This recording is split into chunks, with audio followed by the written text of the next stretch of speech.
on today's StoryBeat. We haven't found a new contract with the audience of how they can manage their expectations of what they're getting. And part of the reason is that because if you're doing volume, if you're doing Netflix, you want the person who's paying for that subscription to think they're getting everything. So my fear about independent movies or different movies or whatever, original movies, is they'll become a quota system inside all the streamers. This is StoryBeat with Steve Cuden, a podcast for the creative mind. StoryBeat explores how masters of creativity develop and produce brilliant works that people everywhere love and admire. So join us as we discover how talented creators find success in the worlds of imagination and entertainment. Here now is your host, Steve Cuden. Thanks for joining us on StoryBeat. We're coming to you from the Steel City, Pittsburgh, Pennsylvania. My guest today, the extraordinary movie and TV producer Chris Moore, is returning to StoryBeat for the third time. You know Chris's work from such memorable and popular movies like Good Will Hunting, the American Pie movies, Promised Land, The Adjustment Bureau, Manchester by the Sea, and such TV series as Project Greenlight and The Chair. On today's StoryBeat, which we're recording in February of 2022, we'll continue to explore what's happening in Hollywood during the time of COVID. Chris is on the forefront of motion picture production, and we're truly fortunate to gain his great insight into the ever-shifting landscape of today's entertainment industry. So for me, it's a terrific honor to welcome back the dynamic powerhouse producer, Chris Moore, to StoryBeat today. Chris, welcome to the show. Always a pleasure to be here. I'm not sure I'll be able to live up to that, but I'll do my best. Well, we're going to work you in that direction anyway. Okay. Okay. So first of all, let's just get it out of the way. How are you doing in this time of COVID? How are things for you, your family, for your production company? How are things during this shutdown that we're sort of slowly coming out of? Well, so my family's an interesting example of sort of the Hollywood experience or whatever. And I'm assuming that's what you're asking me. Everyone's healthy. Everybody's fine. We haven't dealt with any personal stuff. The work relate, my wife is part of a big company called Cuden Entertainment, and they've done pretty well. They've been making things throughout this period of time. They've primarily done things for Netflix. They have stuff shooting right now, and are sort of examples of, Hollywood sort of, or the industry, whatever you want to call it, storytelling believes it's got to keep going, that people need stories. So they spend a lot more money. They a lot of budgets went up, and only certain kinds of things got made. But they did two series for Apple. One started Jason Momoa and one started Octavia Spencer. And so she was very busy. Now, the nice thing for our family was she never had to go anywhere. So that was good, that she got to be home, and sort of digital technology allowed for a lot less travel and whatnot, because they really wanted to keep people away and didn't want people to get sick. Were both things produced in LA? None of them. Oh, no, that's not true, actually. Truth be told, was here in LA, and she went there a couple of times. But, you try to keep the set with very little people, and you try to, just have very little chance of transfer to the actors. Because the funny thing about, storytelling is, if you don't have anything to aim the camera at, you really can't do anything else. No kidding. So it's not sort of, well, we can't make bagels today, so let's make donuts. It's like there's no one there. Okay, we got to figure it out. And so the Jason Momoa show is called C, and it was up in Canada, and they had all kinds of issues crossing the border and whatnot, and that kind of thing. So it's been pretty lively on her side. I, in the independent space, have basically not been able to get anything made, to be perfectly honest. The cost of insurance on an independent movie, the sort of risk of the COVID sort of shutdown is very, very difficult to overcome. Mm-hmm. And I partly didn't try super hard, so I'm not going to pretend that some people didn't get movies made, but at least in 2020, it was really hard. It opened up a little bit in 2021. You're starting to see some of those movies now. But like a Power of the Dog, for instance, that's coming out, they're in the middle of nowhere with like 12 actors. And, if you can see how that would be a safe movie to shoot during COVID. For sure. Well, I guess that's part of the program in the last few years or a couple of years has been, you need to find product that is not overly humanly intensive. Yeah. And so I think for us, it's been sort of a mixed bag for everybody, but we've stayed involved. Number of the scripts, I had a number of scripts that were being written. They all got written. So that was if you were doing development, people were at home writing stuff. Are they things that you think you could have gotten into production had there been a different scenario in the world? There's one I think we could have made, yes. The other problem, and this may not be your question, and I guess it's partly COVID. It's partly was happening before COVID hit, and it got, maximized. It's sort of like in a race car when you hit the nitrous oxide button. But this is in the negative. I watched too many Fast and Furious movies. Trust me, if you could see me right now, anyone listening to the podcast, you'd know I've never been in a car that had nitrous oxide.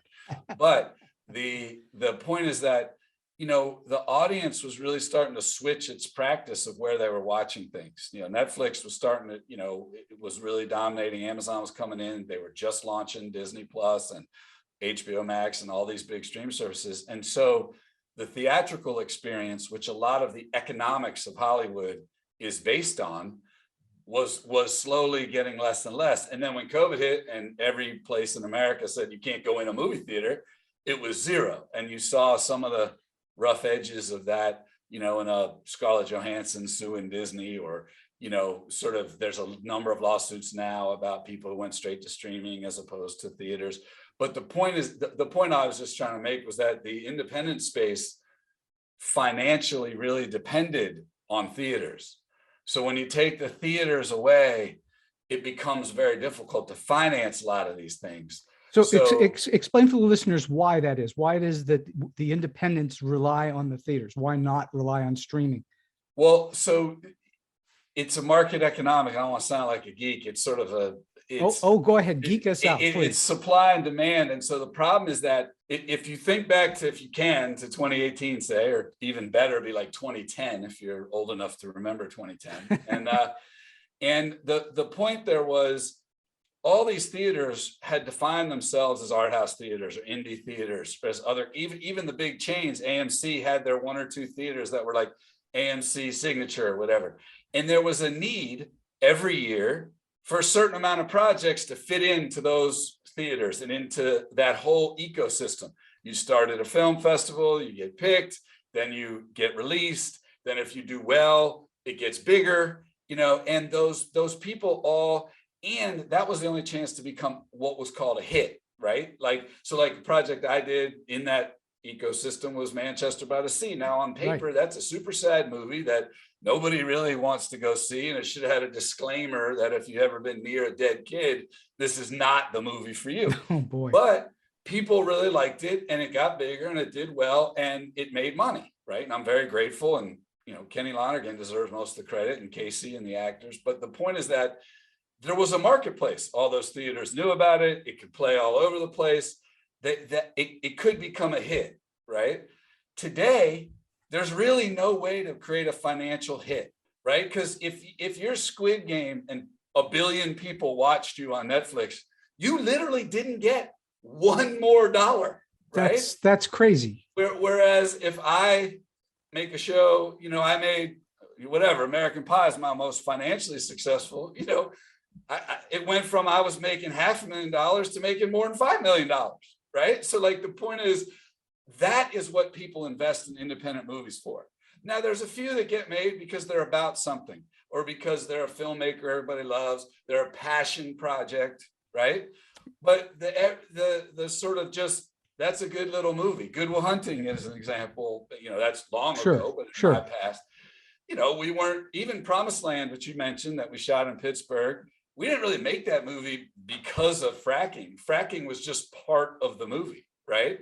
But the point is, today, it's been dwindled down to where you got to be able to offer an investor in a smaller or a more independent movie upside. You got to be able to say, hey, there's a chance you could double your money, right?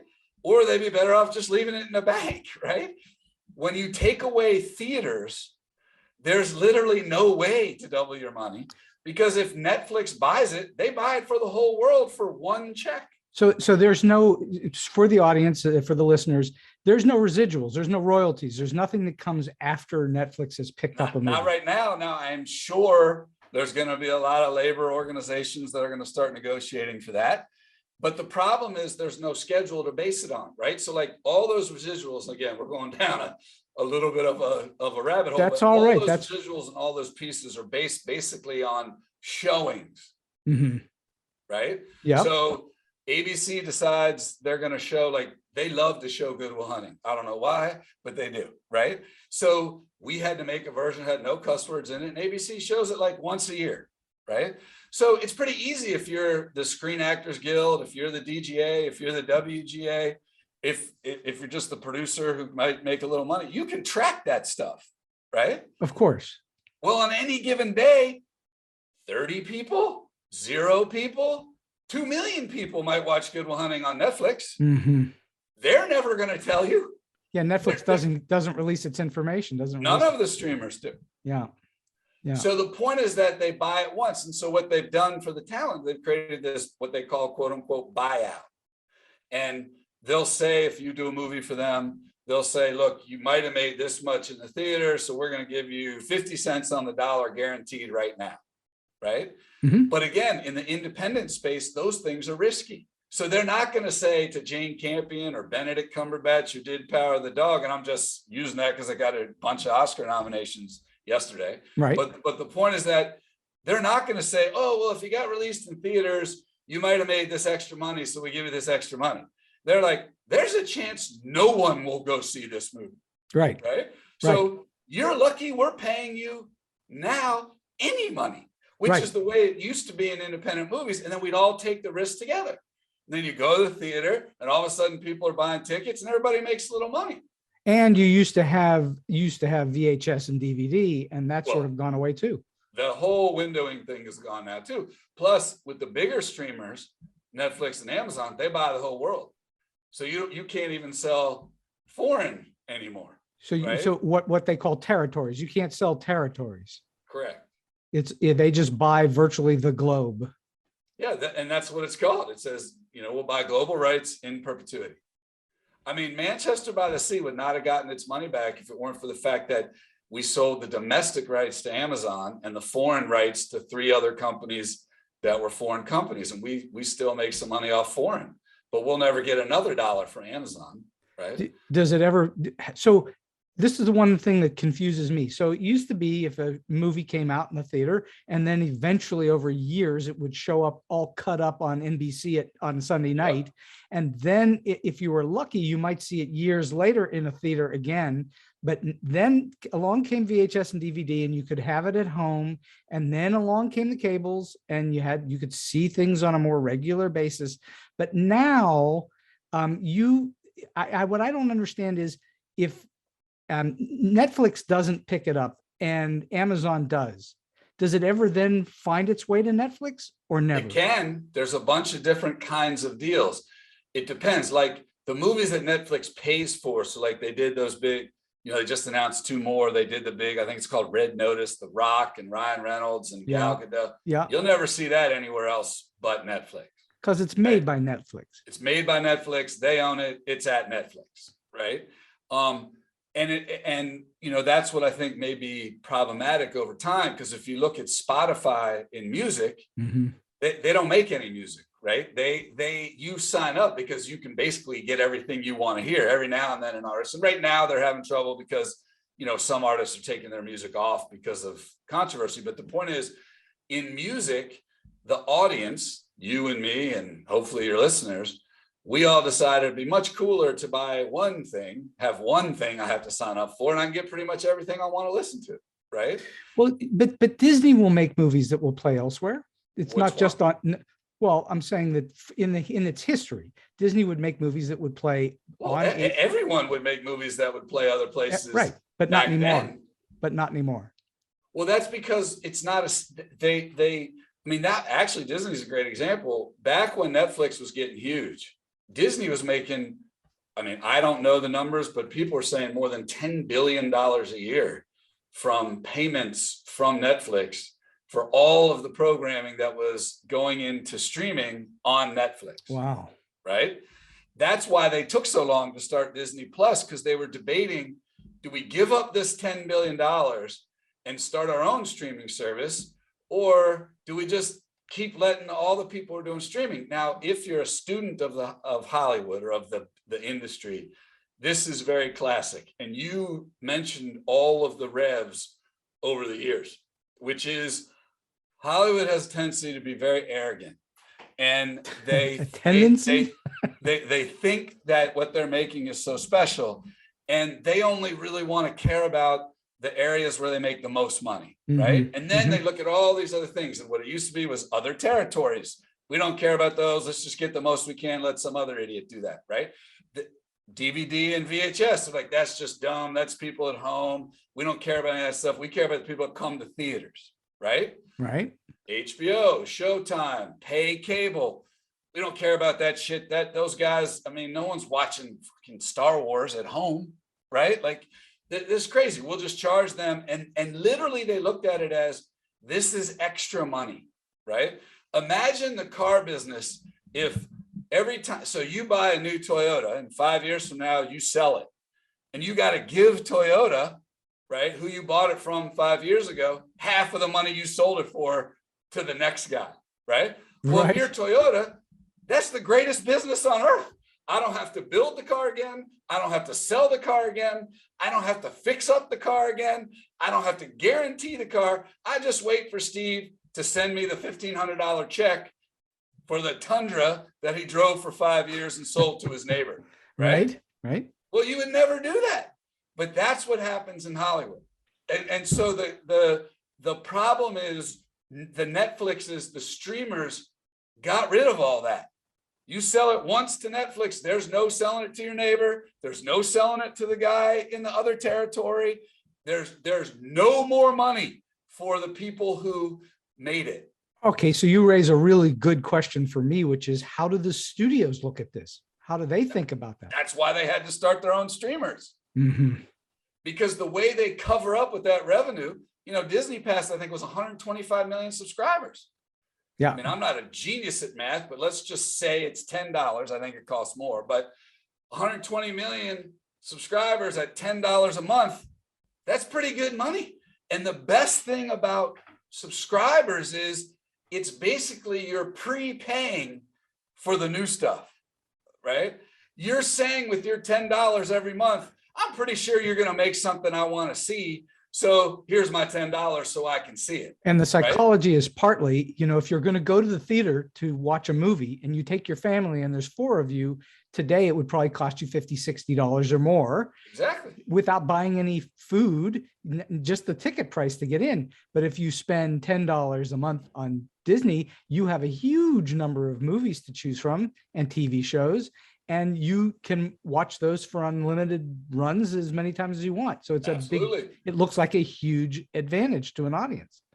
Right. And so the question, and that's the fascinating moment, is that's what the big companies are doing, right? Mm-hmm. They're saying, okay, you're Warner Media, let's fucking go get HBO Max. And now they're going to have 2, because they're going to have Discovery also, right? Right. If you're Disney and you bought Fox, you got Hulu, you got National Geographic, you have Disney, you have ESPN, and that's why they sell a bundle. Well, right? and they have Lucasfilm, and they've got Marvel. They have Star Wars, Marvel, all that. So the point is, like, you look at it and you say, okay, if I'm gonna be dropping $25 a month, this is the best value, right? Mm-hmm. But it changes the headspace of every single person in this industry, because what happens is now the number one goal is subscribers.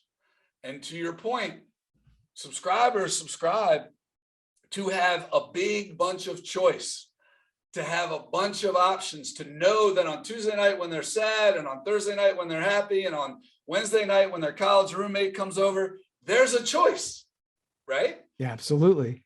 But when you go to the theater, you didn't buy for a choice. You bought for that one movie. Exactly. On that one night in that one theater. Exactly. Well, that's a totally different economic relationship. And what it does is it drives quality up, because you as the filmmaker and you as the theater owner and you as the person, the studio who made the movie, You need to make that one thing the best it can possibly be to get you off your couch to come pay $50 to bring your family to the movie. And right? now the quality. And I personally believe the quality is going down. I think that because they, Netflix announced one big blockbuster movie a week. That means one company alone is putting out 52 big movies this year. You really going to tell me there's 52 great movies that one company's making? Well, what there certainly isn't, and we both know this very well, there aren't 52 film productions that have that many quality people in them. It's too many. There's not enough people that know what they're doing it. Yeah. And that's why I'm saying it's a volume business. But again, it's not even about the quality of people.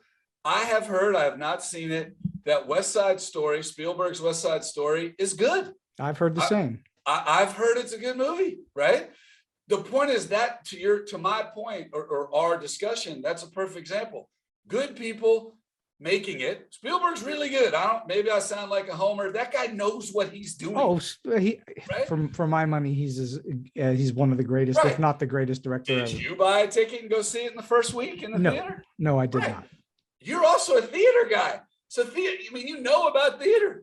I do. You might like West Side Story already as a story. Well, I'm looking forward to seing it in my living room on a huge screen TV with 5.1 surround sound, where nobody's going to be chomping popcorn in my ear or talking over the movie. That's how I'm going to see it.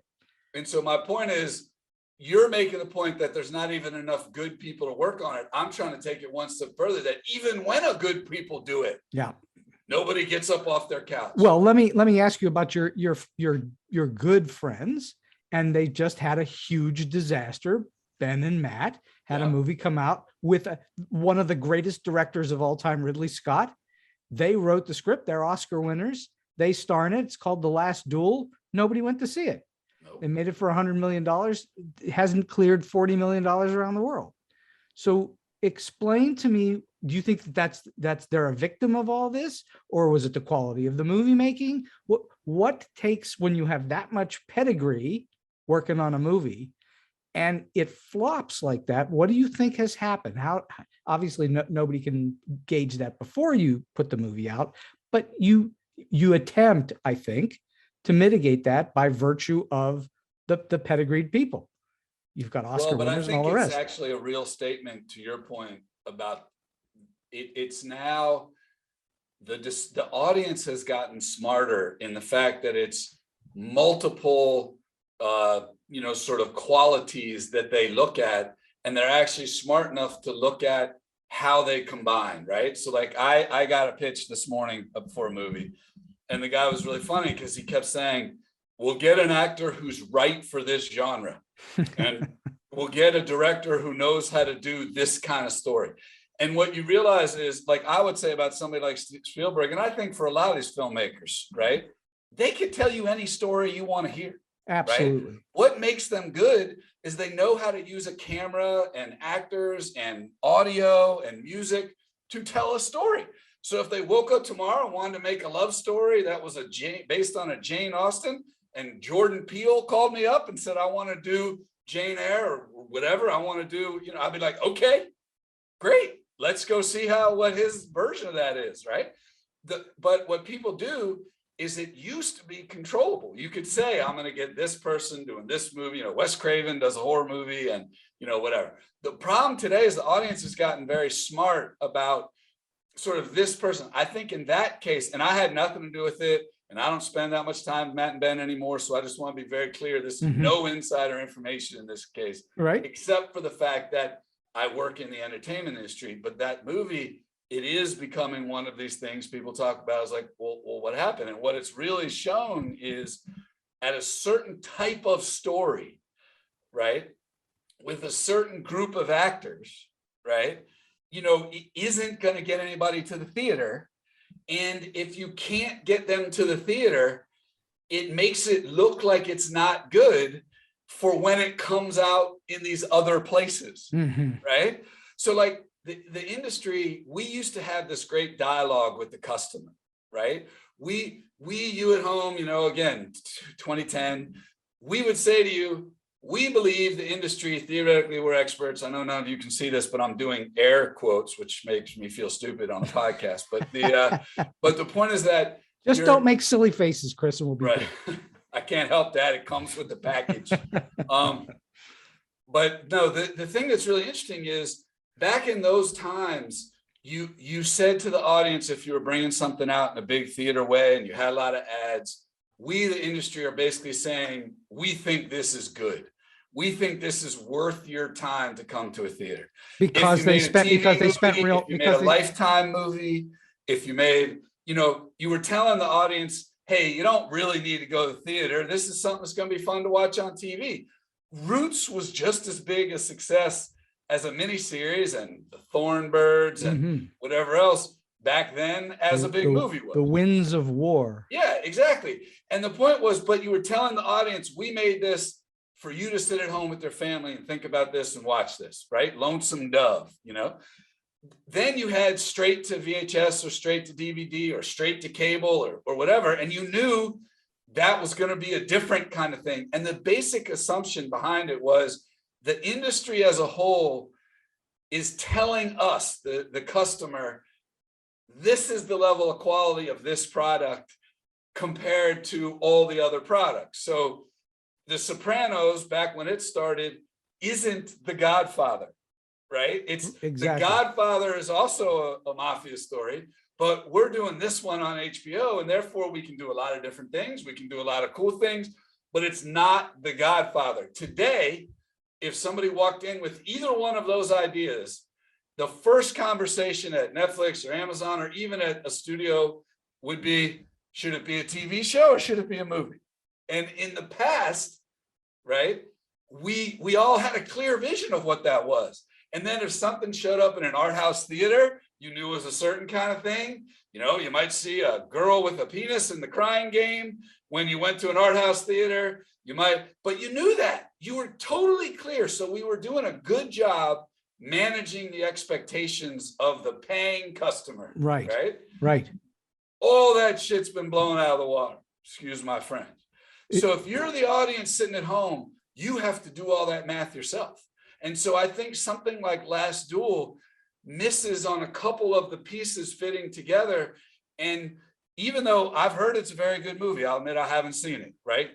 But the point is that those guys do all know how to make movies. I have a hard time believing that Ridley Scott's capable of making a bad movie, no matter what the script is. But what I'd say is he's had movies people didn't go see before. Like of course, sure. My wife, produced a movie he made called Oblivion, and with not Oblivion, sorry, the one about Moses.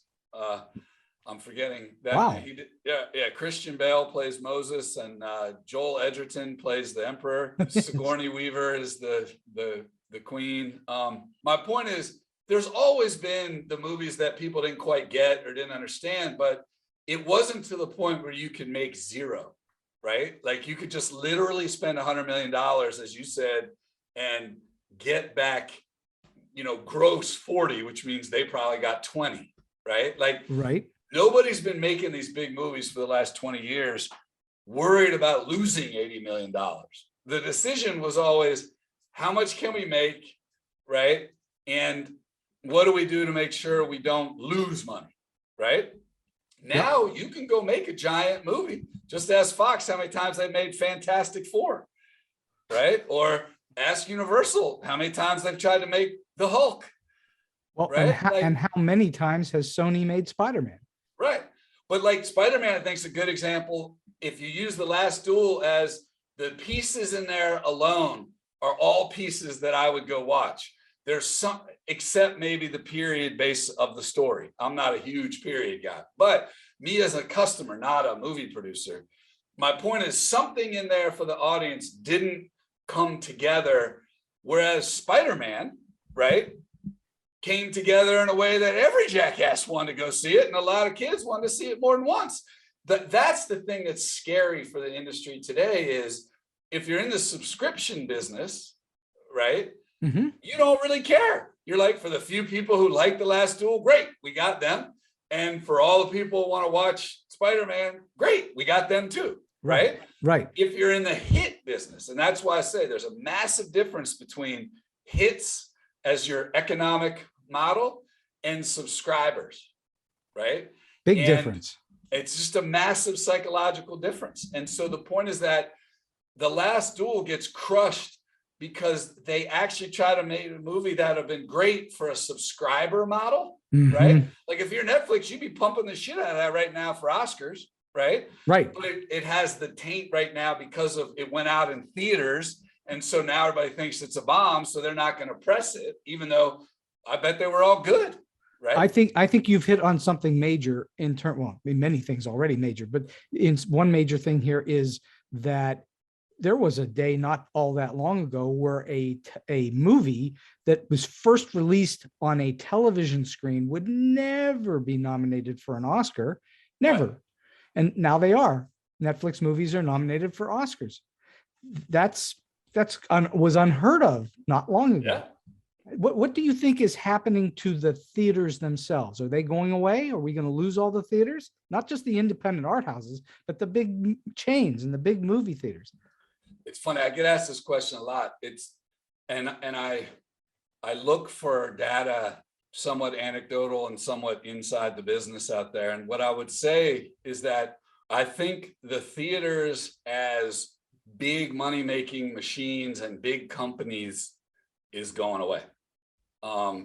Will it only be spectaculars that are in certain like IMAX theaters? I think it'll actually end up becoming geography. And again, I would use theater and music performances. There are parts of the country, Tanglewood is a theater that's in Western Massachusetts that lots of artists have played at, that does music concerts. And nobody today would say, let's open a music venue in Western Massachusetts, right? Right, sure. But Tanglewood survives and stays in business because there's a whole local community there that loves it, loves going out under the stars. Well, let me just stop you for half a second. Don't lose your train of thought on that. The theater itself, the original theater, going back to the Greeks and before, it's 2,700 years ago, and it has been declared dead 1,000 times, and it has never gone away. Why? Because you've hit on it already, that we as humans crave storytelling because we need catharsis, and that's what happens in a story is you get catharsis, and we need it in order to understand our world, and that's how we understand each other is through this cathartic thing called telling a story. And the theater is, in my opinion, never going away because it's also a relatively inexpensive form to produce compared to the money intensiveness of a motion picture.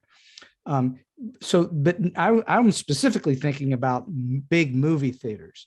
Is that what you were talking about, or could you start talking about Tanglewood? What I'm saying is there will be communities around the country, around the world, that support the big movie experience. In my opinion, it's going to become more like film festivals. Every state, every city will have their theater group that, there's one in Oklahoma near, in the middle, it's in Omaha, and it's this theater, that was started by Alexander Payne, who's a big filmmaker. And, right. Manchester by the Sea, as an example, did more box office there than anywhere else in the country. Wow. Right.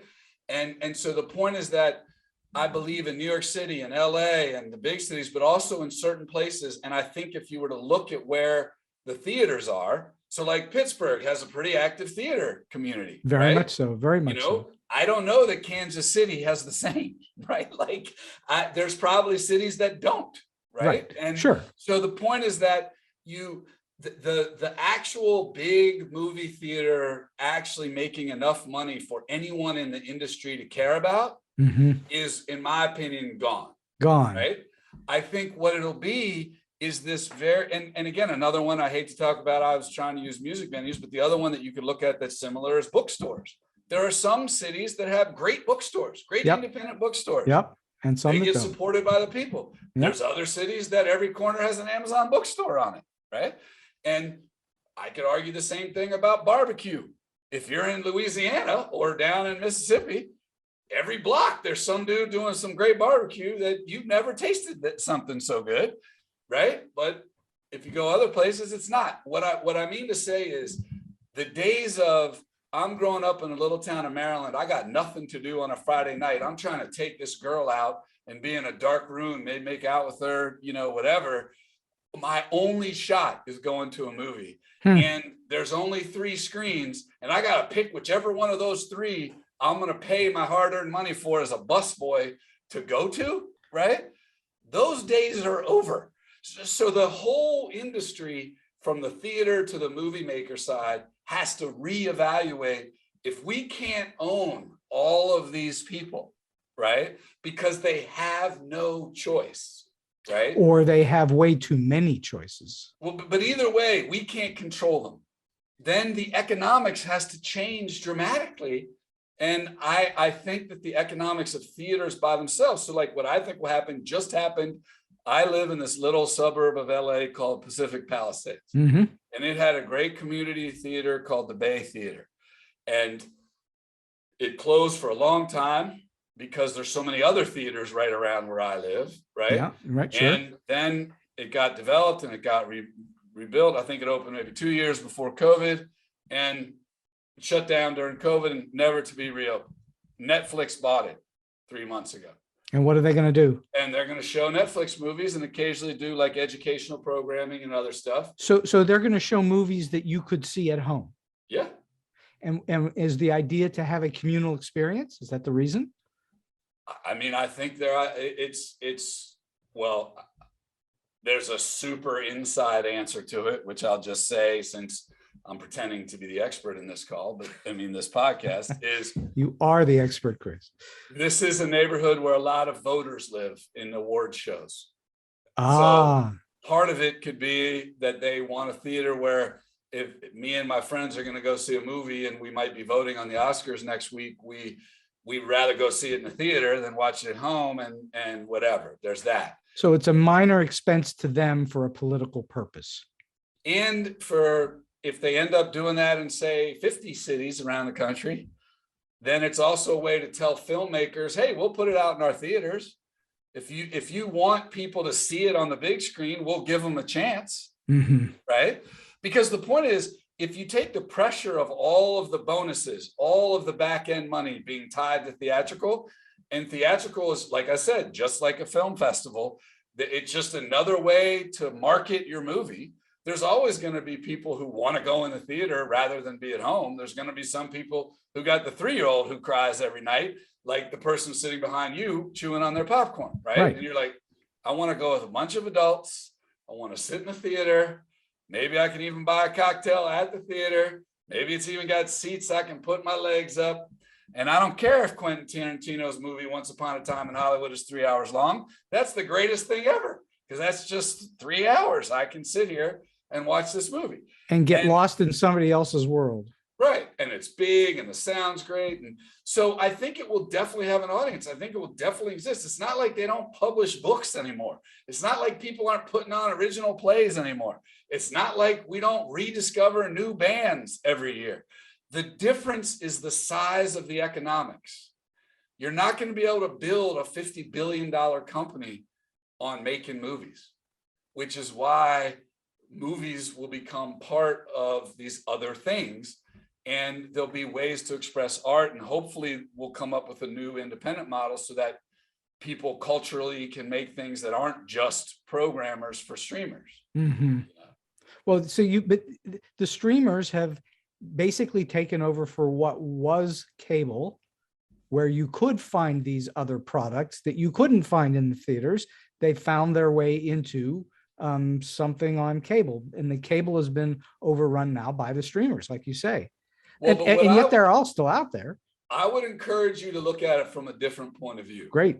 Which is in the world of, and this is what's so hard about spending time in Hollywood in a world that seems so chaotic and a lot of things happening out there that are more perilous than people not buying movie tickets. But so I'll just say, but when you're in it, like I am, and you think a lot about it, the thing that I believe in Hollywood or in professional storytelling is there's a constant yin and yang about what's the best experience for the audience.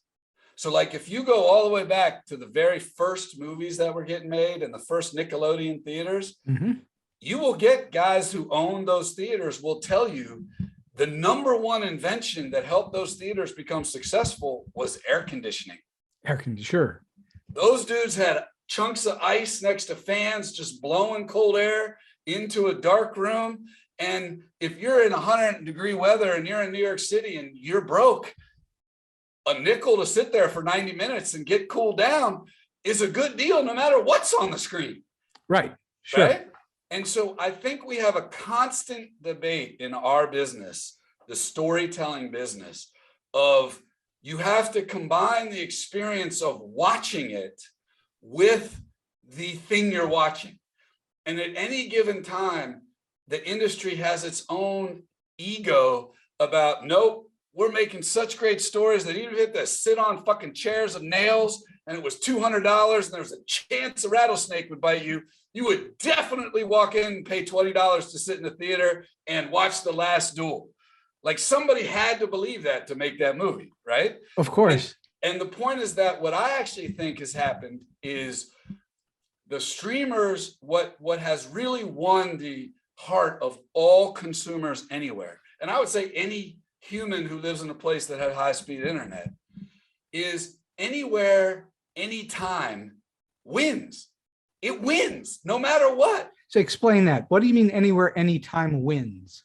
So if you're thinking about where you're going to pay money, you can get HBO and see whatever they told you to watch whenever they let you watch it, or you can buy Netflix. Oh, I see what you're saying. Whatever you want, anywhere, anytime, on any device. It doesn't matter what Netflix is showing. You would say, fuck yeah, I'm taking anywhere, anytime over show up at 8 o'clock on Sunday to see The Sopranos. Well, that's the way it certainly used to be. If you wanted to see a show, you showed up at 8 o'clock on Sunday night or whatever it was. That's what I'm saying. So when you say the streamers took over, what I'm trying to say is what made them win so fast wasn't what you said, in my personal humble opinion, which is it was better product or stuff you couldn't see here. You can see anything Netflix is making, you could have seen in a theater in a major city. It might not have been the AMC, but you could have seen it in a different theater. It wasn't that we discovered in the last 5 years some new type of storytelling. I like it when I can watch the new episode of Queen's Gambit on Tuesday, and you like it because you can watch it on Monday. And the truth of the matter is, I don't care if it's Queen's Gambit or Squid Game or some fucking foreign show that I've never heard of. Or I can watch it when I want to watch it, wherever I want to watch it. Or even more amazingly, you're not having to wait till next week to see it. You can see all the episodes tonight if you wanted to stay. And I don't have to pay more. And you don't have to pay more. It's right there in front of you.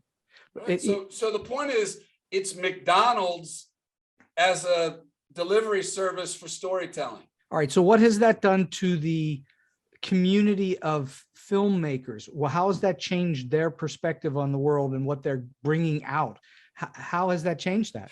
Well, I would argue we've started to see, and I probably am in the middle, different factions of the people that have been making stories, professionally for the last few years. Because you have a group of people that are still somehow in their mind believing that the old ways are going to come back when COVID's over. And some of those are older, some of those work at companies that don't have their own streaming service.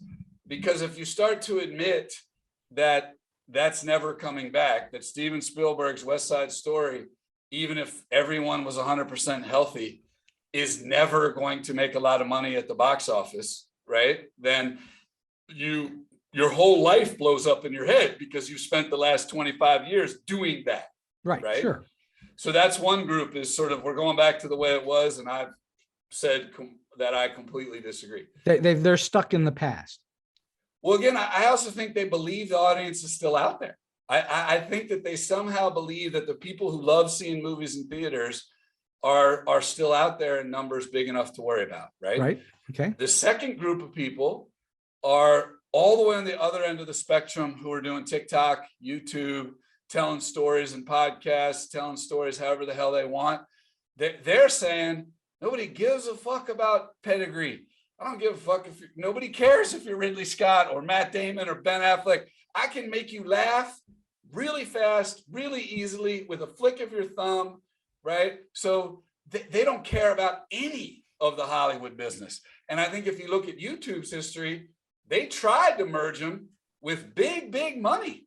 And they realized, nope, there's two audiences. There's the people on YouTube and there's the other people, right? And they might, I mean, YouTube's big enough, they go out and buy a movie studio and decide we want to get those other people, right? But they've tried, they've had their own paywall, they've had their own network, they've had their own stuff, and nobody went. Like it didn't matter. And I have my own experience with the chair of the show I did. I've specifically picked a contestant who was a giant YouTuber. I remember. It didn't affect. Yeah, exactly. You went down that road with me. It didn't affect any box office numbers. In fact, what we found out was that most YouTubers are young, but also most YouTubers don't have their own economics. They don't have a credit card. They don't have money. And the idea of saying to their parents, can I get the money to go see this kid's movie in a theater? That was just too much for them, right? And so we still haven't figured out that there's these other storytellers way the hell over here who are telling compelling stories, or the podcast world. Now the Hollywood trades will report when a big name actress or actor has decided to do a podcast. Yeah. Right? That's like saying Stephen King decided to write another book. You're like, oh, really? Thanks. Like, of course he did. That's his job. I saw a statistic the other day that said that we're heading toward 100 million podcasts. 100. So who the heck can watch any of them or listen to any of them? It's so low. Well, it's very low. The cost entry is nil. Right. It's a few $100. My point is that, so what I'm saying is, so if you start with those two sides, the believers in the past and the people who literally couldn't give a fuck about Hollywood if it ran them over with a car, right? What you have in the middle is what I call the whores. And I hate to say it that way, but all of us, and this is where I put myself, who are just trying to figure out how to make a dollar and are trying to figure out what can I take from the people on YouTube. And as I said, I tried to do it with a TV show, total failure, right? And what can I still do from my past? Where does my past of having produced some hit projects help me when it doesn't seem to help Steven Spielberg, right? Like, I'm certainly not Steven Spielberg. You wouldn't have had to introduce Steven Spielberg at all if he was on this podcast. You would have just said, this is Steven Spielberg. You had to say titles. You had to say stuff. You had to even call me names, like give me descriptions of why I'm on your podcast. And I think the point is that you have no idea how many names I cut out. Exactly. They're coming. You'll get comments whenever this plays. But so I guess what I'd say is what it's done is it's put a bunch of us in this category if we're not really sure how it works. We want to believe that good stories will still rise to the top. But unfortunately, right now, anyway, the algorithms, the marketing, the historical relationship with the audience seem to have some power. So like for a guy like me, and again, nobody should have any sympathy for me. I've been incredibly lucky and this town's been really great to me. But the point is that the original stories as a movie, like you literally launched the idea of Stifler or Will Hunting, right, into the world through a movie, gone. You haven't watched a movie in the last 5 years that wasn't based on a book, based on a comic book, based on an article in the New York Times, based on that it's too expensive to not have somebody's heard of it before. So what does that do for, so great lead into the question, what does that do for writers and people who are making the movies? Does it force them to create other content in order to turn it into motion picture content? Does it force writers to go off and create novels or graphic novels or whatever it would be in order to even introduce the concept of having it made into a motion picture?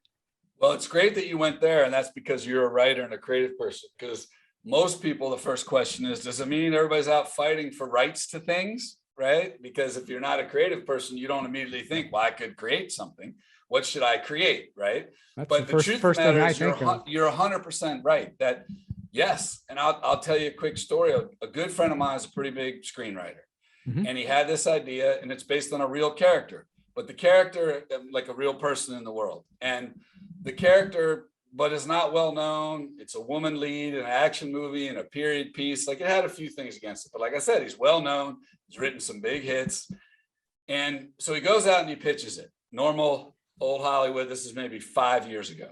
Right. And he pitches it, and, you know, big producers, obvious people, everybody took the meeting, everybody took it. Oh, it's kind of cool, whatever. And packaging has taken over the business. Like, so the first question will be, who's playing her? It's like, well, I don't know, dude. I want you to buy it and let's write a script, and then we'll go ask actresses, right? Well, I'd rather just develop 7 things for Angelina Jolie and she'll pick one that's better than me thinking Angelina Jolie might be in this movie, right? And the truth of the matter is, that's not really how it works. She's not sitting at home looking at the 7 things that got written. She's looking at everything. But the point is that, so he does that, right? Nobody buys it. So he has a friend from college who literally has probably the smallest, or like the bottom 5 graphic novel publishing houses, like puts out like 2 novels a year, probably spends a total of 10 grand, just loves it, right? And so he goes to him, he says, look, I could write this into a graphic novel type thing. It's a cool character. It is period, but we could do it. And he's done some movies that are in the action sort of whatever. And I'm not saying who it is to be a dick. I'm just, it's in the process, and I don't want to give away anything. Of course. But the end of the story is that, so the guy says, yeah, that's a great idea. And the writer even agrees. He has a little bit of cash. He's like, you know, I'll go 50-50 with you, right? And we'll put the book out. So the guy from the graphic novel company introduced him to this young woman who's a sort of up and coming artist in the graphic novel world. Right. And she does like 5 or 6 concept drawings of what this character could look like, right? And the drawings are really cool. He loves them. And she has a small following inside the art world or whatever. And she's really jazzed about it. She thinks it's cool. She says on a blog or a tweet or something to her little group, you know, and again, none of these people are, you know, sort of massive people. It's not Shepard Fairey is talking about it. But they're just really passionate. They think it's really cool. And she puts one of the pictures on her thing. And they said it's fine because they think they're publishing some, you know, they're not going to have a big marketing budget. Why not? And the writer loves the picture. So it's out there, right? So a small little graphic novel blog is probably like a 12-year-old kid who loves graphic novels somewhere, probably next door to you, who sees this in her thing and decides he's going to talk about it on his blog. So he says, I saw this thing. It looks really cool. God, I hope they do this. We need some more of this, blah, blah, blah, whatever he says. But he's now jazzed up about it, right? Now, by the way, nothing has been done except pictures drawn and people talking about it, right? So that goes on the blog. 2 weeks later, the writer gets a call from one of the companies that he had already pitched it to, you know, 6 months ago. Says, we want to buy it right now. We'll give you this much money, right? It's a ridiculous amount of money, right? And his agent and he are talking about, like, what's going on, right? So they do a little sleuthing and they find the little blog entry that also has the picture, right? And so the agent sends it around to the other 8 people who liked the pitch when he did it. And he sells it for 10 times what he would have sold it for when it was happening. Now, I had said to him, just as a friend, I had said, look, just make sure you don't sell the graphic novel rights to these idiots, because they're not going to want the graphic novel to go out until they know they're making the movie, right? Because it's a marketing. But they did, because it was so much money. It was like enough to publish 40 graphic novels for the guy, you know, and still hasn't been made. You know, he did write a script, but it hasn't been made and the graphic novel hasn't been put out. But the point is, all it took was a 12-year-old who had a little blog that somebody who was an assistant who was trying to look cool, that they had their finger on the pulse of, you know, graphic novels, went into their boss and said, this is awesome. And that boss said, oh my God, I think I know what this is. I think I heard this 6 months ago, right? And all of a sudden, and so the point to your creative people is, they never even did the graphic novel and he doubled his money, right? Is it now more than ever incumbent on artists to sort of create their own in order to take it to the next level? Is that just the incumbent thing? Well, it depends on the kind of artist you are. The way I break it down is, there's basically 2 kinds of people in any creative community. In this case, it's storytelling. the people who are really good craftsmen who know how to tell a good story, but aren't necessarily geniuses is coming up with stories. And they're sometimes better put on stories that already exist that somebody who's really good at writing stories does. In that case, there's a lot of people doing that, right? There's a lot of quality filmmakers who are out there just taking whatever, the industry is bringing to them right now. They may not love it. They may not. If you're the kind of person that likes to create stuff, yes, you should find a way. And the other piece of that story is the sort of innocent way that it happened, right? In the sense that they weren't trying to push it out there. She wasn't trying to scoop anybody or sell anything. She just loved the picture. They didn't contrive to make that happen. Right. Now, I'm sure if somebody hears this podcast, they're going to start saying, well, we should try to pull that off, right? Or what'll happen is some of the bigger, companies will start owning their own of these smaller things, right? Or they'll start, you see that all the time. Like right now, I think it's the New York Times has a whole division devoted to selling their articles and their magazine articles and everything to movies and television. And I'm sure that's had a big effect on journalists because they're like, I don't want to sell. Just because you're putting it in the New York Times doesn't mean I have to sell you all the rights. And they're like, yeah, it does, because you're going to get a lot more attention because you're in the New York Times, right? Exactly. So I guess the other thing that's happened for creative people, the creative types, writers, directors, et cetera, is the explosion of so many pieces of product on cable and on Netflix and on the streamers that was never there before. So it is now virtually impossible. I'm not being hyperbolic. It is impossible for anybody to keep up with what's going on. Correct. You cannot begin to watch the mountain of stuff that's out there. So used to be, when I was a kid, I knew every show that was on ABC, NBC, CBS, and that was it. And I knew every show all 7 days of the week. And if you asked me the day of the week and the time slot, I could tell you what shows were on all three networks. That's not possible anymore. It's just too much.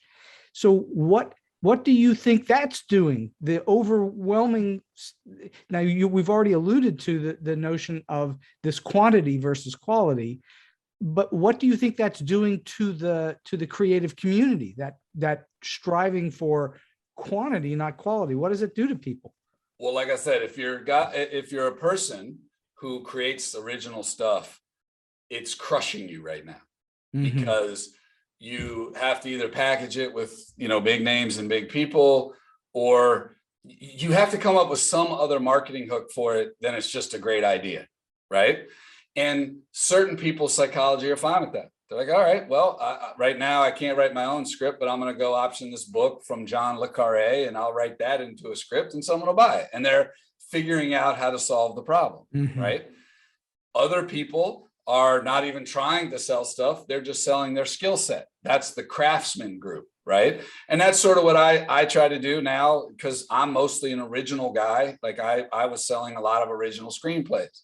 The chance of me selling, I'll say I haven't been able to sell one in 2 years. Wow. And partly it's because I am reacting as a curmudgeon-y old man to having to package it before I sell it. I find it's much easier and much quicker to package it. And that means adding directors, actors, whatever to the project once you know who's going to distribute it, right? So the problem for me is I'm purposely not playing in that game. And it turns out that's actually the only game to play in. So I'm on my own little field over here by myself doing nothing. But it's because for 20 years, I made a great living and had a lot of fun and very proud of the stories that I helped get made. Sure. It's just not the way it is right now. And then I think for the distributors, they're desperately trying to figure out how to stand out in exactly the overwhelmed world that you just described, How do you, well, maybe you don't have a clue because it's of what it is. Do you know what tends to make things stand out? Is there for lack of a better word, a set of ways to think about how to make things stand out? Well, it's a little bit convoluted because currently the most active sort of recommendation engine are the algorithms inside the streaming services. and they keep those things super secret, like the formula to Coca-Cola, right? Sure. So yes, you have to argue that the algorithm's working at some level, because you and me have not canceled our Netflix subscription, right? So the point is, that's doing something, and they clearly know what it's doing, right?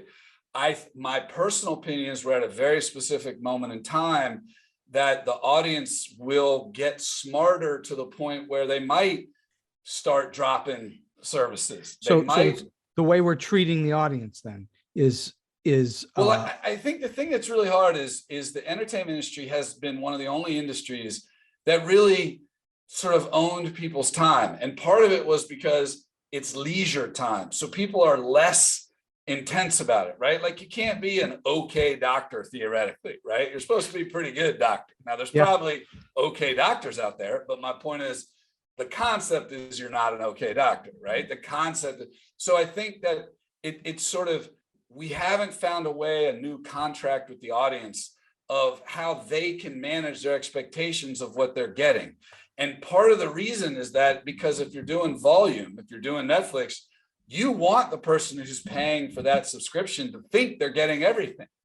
So my fear about independent movies or different movies or whatever, original movies, is they'll become a quota system inside all the streamers. So Netflix will have to make their 6, independent movies, and HBO Max will have to have their 6, and it'll be all of us scraping around and fighting to be the one independent whatever that got made that year, right? Or somebody gets a deal with one of them to make one a year for them, right? But it's not coming from that pure passion place of, I wrote this thing, I love this thing, I think the audience will love it. And again, it's not anywhere near the hit-driven business, right? It's not, you don't have an upside anymore. You're just now a contractor. There's contractors who do spec houses, but most contractors, I believe you have some in your house right now.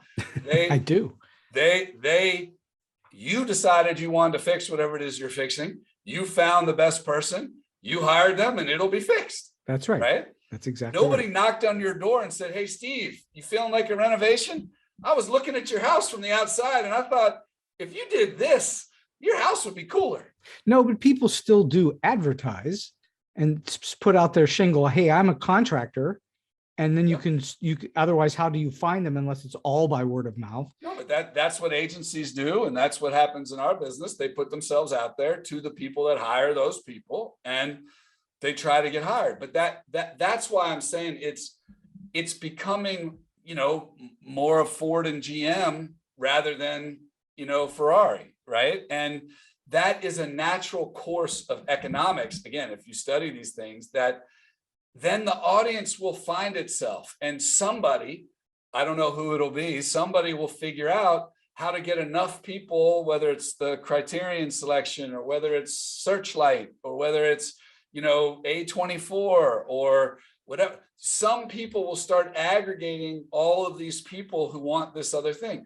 I also think the windowing system will change, where people who have a following, you have a following, right? If you decided, I'm going to recommend one thing a year or one thing a month, right? Right. And you did that, and you sent it out to 100,000 people, and 75,000 of them actually tried it, right? That would be a good thing. You could sell that, right? You could say to people, not sell your authenticity, meaning I'm still going to decide what I tell people to watch, but you could say, and so I think there's going to be some curators who come out and become, ways that people figure this out. I think there will become companies that have to start defining themselves. Like if you look at AMC, right? So they're famous for, The Walking Dead and that kind of stuff, the TV channel, right? If you look, they just had their upfronts or whatever, they announced their next big shows. They're all horror shows. So clearly somebody sat in a board meeting and said, look, where we own people right now is this horror sort of thing, right? No question. And so if Netflix decides one day, or HBO Max, or whatever, we want to get that horror audience, let's just go buy AMC, right? That's why I think first there's going to be a bunch of consolidation. The most arrogant guys, companies will probably go out of business. Or their libraries will get bought by other streaming services in like a fire sale kind of thing. And then the audience will be to find out, and then we'll get, again, using cable TV sort of as I think a very similar, financial construct is you'll get a bunch of different programming things that say something to you, right? That say, this is horror, this is comedy, this is quality, this is historical, this is whatever, right? And then we'll get, as customers, theoretically, we'll get offered bundles. Disney's already doing it. You can get ESPN, Hulu, and Disney Plus all together. And that, I think, when HBO Max finishes their merger and other stuff, they'll be offering Discovery and HBO Max and probably a couple other things. And I wouldn't be surprised if FX doesn't become its own streaming thing soon. Right now, it's FX on Hulu, but I think that's confusing to people. And there's people who really like FX, so it's not like if it was part of the bundle, I wouldn't care.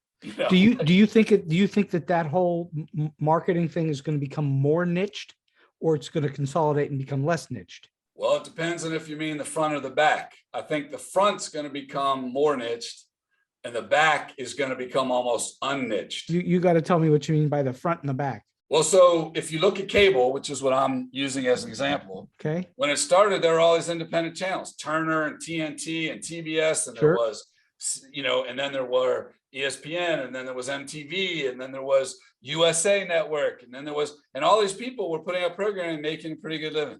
5 years after that happened, every single cable channel was owned by one of the big media companies. Right. So the front end was when you went to your guide and you started clicking, it looks like you have a lot of channels. It looks like there's a ton of niche channels, right? Yeah. But if you went to the back room where they're collecting money, there's five media companies. It's just in the one, world. right. Sure. Right. Okay. That's I like that clarity. I was not clear on that. That's good. The front end and the back end. But do you think my view is the Amazon menu that exists right now, where you can have your own channels, right? I don't know if you subscribe to any, but basically channels are, you have a subscriber, you have a programmer that you like enough to send them a few extra bucks and get what they do for free. So like I do it with Masterpiece. They have some great shows that I like there's a detective show called Endeavor. Right now I'm watching something called Witnesses, which is a French show. But the point is that I just went to Amazon, which I'm already a member of, and I clicked Masterpiece, and I get all the PBS stuff and all the Masterpiece stuff. And the real advantage I get is if you're on PBS, you got to watch it week and week and week right. and week. Right. If you're on the Passport or the Masterpiece Passport, you watch them all at once. And so the extra $4 a month that I pay to have Masterpiece, to me, is worth getting all the episodes at once. Are you paying the $4 just for Masterpiece, or for a network or a channel? I don't know what the split is between Amazon and Masterpiece, but my point is the main membership is with Amazon.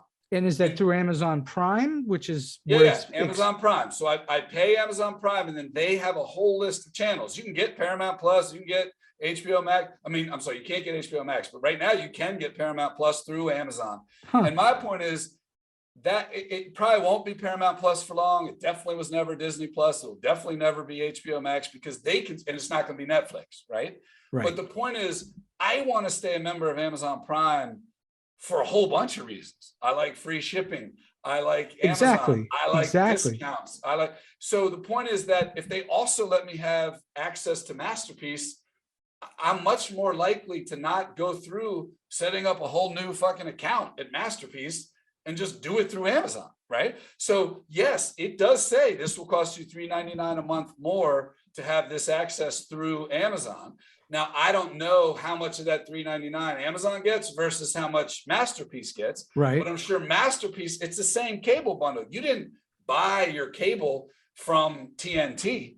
You bought your cable from Comcast or from, back then it was Time Warner or whatever. And so the point is that there's a provider and then there's the actual programmer, right? Right. And Amazon's playing the middle, right? Because they have Amazon Prime, which makes shit, right?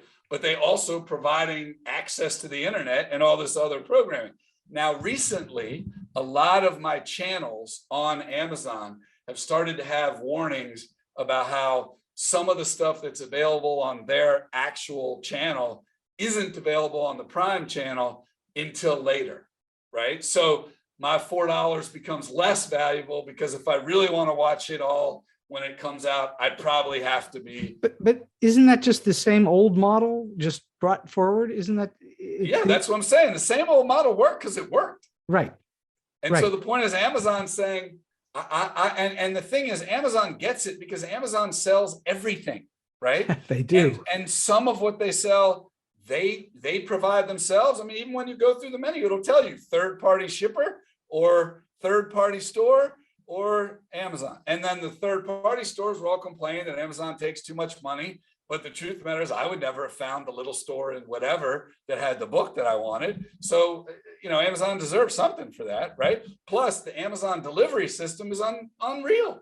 I mean, sometimes I can order something at 8 o'clock in the morning and it gets there that day. Sure. Like, it's crazy, the little store in Michigan can't do that. No, right? That's why so many have been wiped out too. But my point is that's what's happening, so you see Disney's doing it, right? And they're putting the bundle together and they're doing Disney, I think will be the only old Hollywood company that survives. I think that Universal and Comcast might be able to do it when they combine Peacock, and Peacock has movies, it has all the Universal movies, it has all the NBC TV shows. But right now they're making a ton of money. Like they just announced literally last month that they went ahead and sold Seinfeld, NBC did, to Netflix because it was still more money than they could get out of Peacock because Peacock's not worldwide yet. But that's what I'm saying is by the end of it, all of the NBC stuff, all of the other stuff will be on Peacock, all the Universal movies, all the Amblin movies, they'll do the same thing. And that's what I mean when I say front of the room, it'll look like you have 150 channels. I got it. Back of the room, you'll be paying your money to just 4 companies. Well, I kind of think about that now in terms of Comcast, which I have Comcast in my house, and Comcast is the back room, and they out front, here's all their product, and it's up 400 channels, and but it's all going through Comcast, and they're taking chips off of all of it. Well, I said, I have a friend who's an investor. He said, all this stuff's happening in Hollywood. What should I be doing? I said, you should be investing in high-speed internet providers. Mm-hmm. Ignore Hollywood altogether. Mm-hmm. You should just be, because those 5 or 6 companies, whatever they turn out to be, that's why Google is spending so much money trying to build Wi-Fi networks all around the country, is because when you have to pay Google to get high-speed internet, then you're going to want, and that's the other thing where like they don't end up in trouble like a Facebook, where Facebook's or Spotify right now, where they're getting in trouble for what they're carrying. Nobody's going to call Comcast and say, I just saw a naked girl on HBO. How could you provide me with that? I don't want that. They're like, call up HBO. You're the idiot that paid for HBO. I'm just giving you high-speed internet. If you really not want to have high-speed internet, the thing that I've never understood about what you're talking about is that you can always change the channel. Right. You don't have to watch the naked girl if you don't want to watch the naked girl. Change the channel. Yeah. Let somebody else that wants to watch the naked girl watch the naked girl. It's not up to Spotify to say I shouldn't listen to Joe Rogan. Just if I don't listen to him if you don't like him. Well, that works both ways, doesn't it? So that both the company Spotify says we're going to support Joe Rogan, even though we may disagree with what he's saying. And at the same time, the artists who want to leave Spotify have that same right to say, you know what, I don't want to be a part of this. And look, at some point, it may be that for all of these companies, Facebook, Spotify, anyone, that there may just become a new rating system or a warning thing that says. No, but nobody's going to be able to monitor. That is too much product. What do you mean? The government does it now. A rating system? Every time a streamer comes on with the show, look at the very first screen. sexual content. This is registered as TV, MA. That's not going through some form of BS&P. Is it government that's doing that? Well, the government's requiring them to have that on the front of the show. Even on the, I guess that's true. Even on the streamers. Absolutely. Interesting. And so the point is, there could be one that says Netflix, if you're that, or in the case of Joe Rogan, Spotify could just say Spotify does not say that anything that you're about to hear is true. Just like Viacom made Jackass, when they had Jackass on MTV, had a giant disclaimer on the front of it that said, do not do this at home. We are professional people. We are doing this as a joke. We have lots of technicians around making sure we're safe. We know we might break our leg. Don't be an idiot, right? Like, and the point is that that's your point about turn the channel. I mean, if Spotify had any sense, they just say, we have no idea if it's true or not. Listen to it, decide for yourself. If you don't like it, don't listen to it. Right? Exactly, because we have lots of other shows for you to listen to, and music and everything else. And say, we don't, but again, and I have this argument with people in Hollywood all the time because they are paying Joe Rogan, right? So the question is, in the case of the music, they don't actually pay up front for the music. They pay when people listen. And so, but in the case of the podcast, a number of them are exclusive to Spotify. So they've made a decision. They want to attract that audience and they pay money. The point is, what you hear all the time, I've heard people at Facebook say this, I've heard people at YouTube say this. It's this question of are you a platform, right? Because you don't pick up the phone, right? And a voice comes on and says, look, the person you're about to talk to might cuss. If you don't want to take the call, hang up. Right, exactly. They don't do that. They're just the phone system. And all you complain about is if the phone call gets dropped by Verizon, you're like, fuck it, I'm switching to T-Mobile, right? But you're not calling Verizon and saying, my mother just yelled at me because I got home late. It's not Verizon's problem, right? And yet Verizon advertises every day that you should use us because we have the most coverage and we have this and we have that. But my point is that that's the big fight that's happening over streaming and some of this technology is, are we a platform or are we a content provider? Because the country has very clear different laws about these things. And I was going to say, in the case of, like, for instance, Facebook, the question is, are they a publisher, right, or are they just a passive company that just allows things to pass through like you would on a private phone call? Because most phone calls are between one and one other person. They're rarely between millions of people at a time. That's a big difference.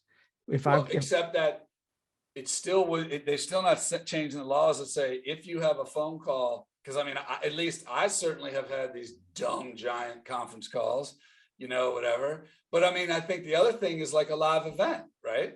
The venue, like there wasn't a disclaimer in front of that theater that you interviewed Carrie Elways in that said, hey, we have no control over what Steve Cuden's going to say. We have no idea what Carrie Elways is going to say. We are going to charge you money to sit here, and we hope you like it. That's true. I suppose if we had gone on that night and started talking about French, how to make baguettes, the audience would have booed us and left. Or if we'd gotten up and done something very rude or arrogant or stupid, they would have been upset by that. But they got what they paid for. But which also, was an easy I don't evening. know that they would have blamed the theater. They wouldn't have blamed the theater, although occasionally that has happened in the history of theater.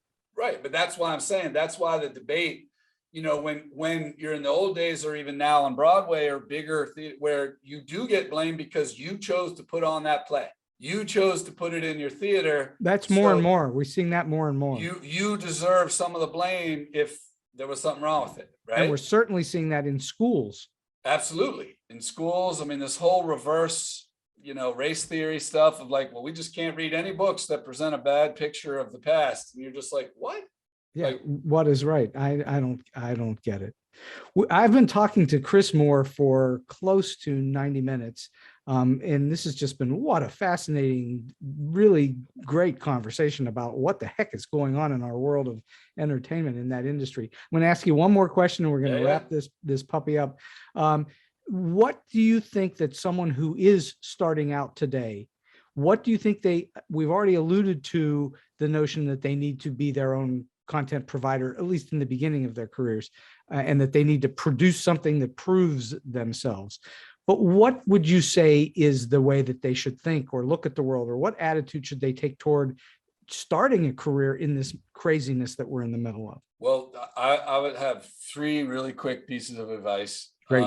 One is, don't get into professional storytelling right now to sort of make a ton of money. The companies, the technology, the current situation, it is very difficult to figure out how to make a lot of money. And the argument, the irony of that is 10 years ago, we were all making money hand over fist without thinking about it. It was just happening. But what that does, it becomes like a virus. Everybody's like, wow, that guy worked in Hollywood and he's got a $2 million house. I should go work in Hollywood, right? It's very difficult. So do it because you want to be a storyteller. Don't do it because you think there's a lot of money. Because right now, the money is being fought over by much larger organisms than you as a person starting out will have any leverage in that fight. Mm-hmm. Secondly, really spend some time trying to figure out what it is that you love as part of the business. Is there a skill set? Do you like editing? Do you like writing? Do you like acting? Whatever that is, right? And figure out where you can spend your day doing stuff you love to do in the most direct way. And that does take a fair amount of analysis of yourself. Ask your friends, think about when you were the most happy. Try a few things and see if it made you happy. If you turn out you want to be a creator, then it is back to what we're talking about, is create stuff that you can get out into the marketplace at a relatively low price, and also, you know, have maybe a group of friends or a small group that you can tap into to see if they like it, right? You know, and the third thing is be patient. It takes a little while to grow on the industry itself. Like, you know, some of these people everybody talks about now, particularly HBO, had a couple people, Issa Rae and the other woman, Michaela, who were doing shows. You know, everybody thinks, oh my God, HBO just found them and did whatever. I mean, these guys were doing stuff for years before they sort of got found by the industry. Sure. You know, and so if you look at it as you never work a day in your life if you love what you do, and you're not doing it because you're only doing it for the money, and you're honest with yourself about what you love to do, it's still a very good business, and people still love storytelling. And you had a great line earlier about why storytelling is so important.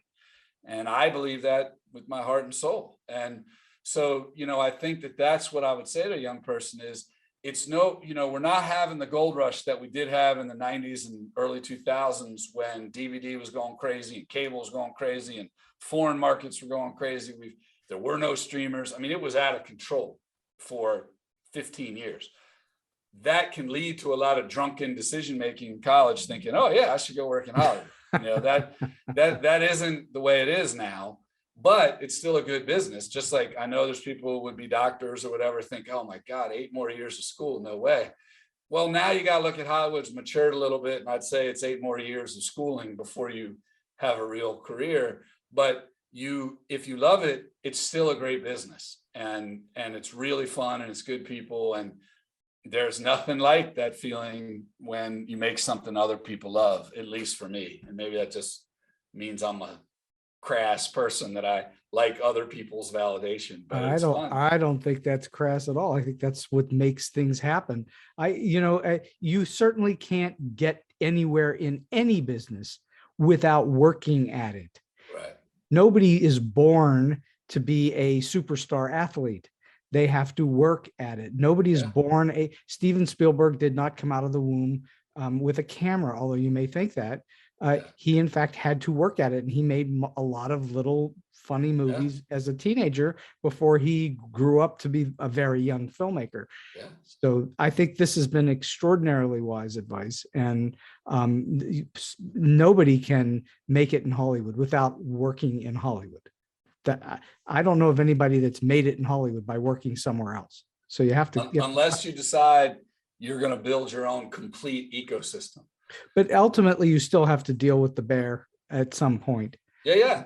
But for some people, the bear can come after it's already a hit. You know, the thing that I always joke about is the most successful movie in history. Do you know what it is? Wow. That's a good question. At one time I would have thought it was Gone with the Wind. Well, I don't know. You tell me. Is it? It's not the Blair Witch Project, is it? It's Rocky Horror Picture Show. Rocky Horror Picture is the most successful movie in history? Yeah, just think about it. It's been running in theaters for 40 years now. It still sells out 2 or 3 nights a week in the theaters that it's in. And there's new generations of people who want to do the time warp every time. Wow. And the point there, though, is that success is coming 40 years after they made it, right? Like, they have hit a point, and the producer who ended up buying it back from the studio because they didn't like it, and then went on his own to theaters and said, please show this movie. That's not the normal story you hear, right? But if you think about rap music, that's how that started. Guys driving around with cassettes in the back of their car. Sure. So to some extent, technology has actually brought us back. It's that old phrase of except it's the inverse. It's not back to the future. It's sort of like the future backwards, or however you would say that, is that right now we have such a glut of content, and it's so easy to reach everybody that you really got to find a way to stand out. And it's the sort of digital version of throw your shit in the back of your car and drive around and get people to watch it. And when I say success for Rocky Horror, it's not made the most money. You're right. And if you do made the most money without inflation, it's Gone with the Wind, and then it's Star Wars and Avatar and the things and the MCU stuff. Right. But what I mean is, when people say what's been around the longest, what is still playing in theaters, what is still something everybody pretty much knows what it is when I say it. There might be young people on here who have not seen it, but they probably know where they could go see it. Sure. Where it is.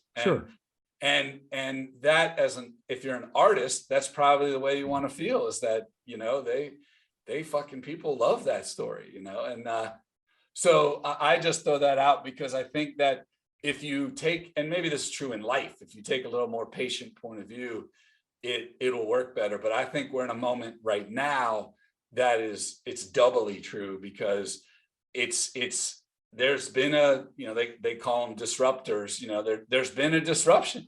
And if you come in during the disruption, it's a little bit harder to get discovered, because everybody's a little bit worried their foundation is about to fall out from under them. And, that makes people scared, and it makes people, and I was very fortunate. I came in during that crazy fucking run and got some things made and did some stuff. And I'm sure when cable TV started, there were guys making movies who were like, holy shit. And definitely when home video started, they were like, there's a lot of these great movies like Rambo and Dirty Dancing only got made because there were home video companies paying for them, because they were like, shit, we have so much money, we should make our own movies.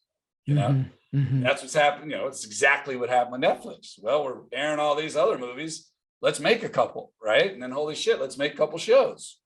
Well, you alluded to luck, and luck is part of it. You have to have the talent. You've got to be patient. You've got to be persistent, and you also have to have a little bit of luck. They're not mutually exclusive. And anybody that's just purely lucky and gets a lick at it, but doesn't have the stuff behind it to back it up, the talent, they're not going to last for very long. So luck is part of the process to get you there, but you have to have the goods as well. Yeah. So True. Chris Moore, this has been a fantastic StoryBeat, and I can't thank you enough for spending this time with me and sharing all this this great insight into what's going on. Well, Steve, I love this podcast, and I think it's so great that you do it, because I think it really helps. And I think people should listen to stuff like this, because the world is hard to figure out right now. And if you do it all by 30-second to 2-minute sound bites, it's just, you're not going to learn. Well, we definitely learn from you. That's for sure. Well, thanks so much, Chris. My pleasure. And so we've come to the end of today's StoryBeat. If you like this episode, won't you please take a moment to give us a comment, rating, or review on whatever app or platform you're listening to. Your support helps us bring more great StoryBeat episodes to you. StoryBeat is available on all major podcast apps and platforms, including Apple Podcasts, YouTube, Spotify, iHeartRadio, Stitcher, TuneIn, and many others. Until next time, I'm Steve Cuden, and may all your stories be unforgettable.